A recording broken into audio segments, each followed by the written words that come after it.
वाट्याला जाण्याची दाट शक्यता वर्तवण्यात आली आहे। ठाकरे गटासोबत या जागांबाबतची चर्चा झाल्याची माहिती मिळते।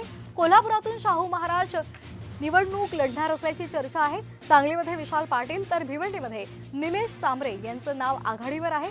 जालन्याची जागा ठाकरे गटाला जाण्याची शक्यता आहे। संजय लाखे पाटील ठाकरे गटाचे संभाव्य उमेदवार असल्याचं सांगितलं जाते। तर या संदर्भात अधिक माहिती घेऊयात आमचे प्रतिनिधी सुनील काळे यांच्याकडून। सुनील, काय अधिकचे अपडेट्स आहेत?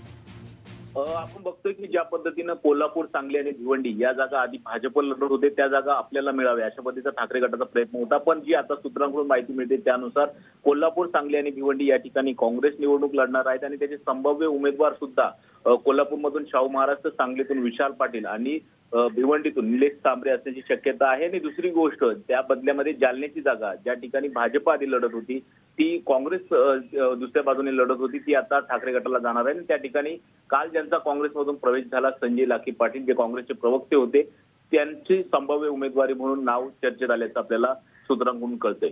अगदी धन्यवाद आपण दिलेल्या या माहितीसाठी। तर महाविकास आघाडीमध्ये कोल्हापूर, सांगली आणि भिवंडीची जागा काँग्रेसच्या वाट्याला जाण्याची दाट शक्यता आहे।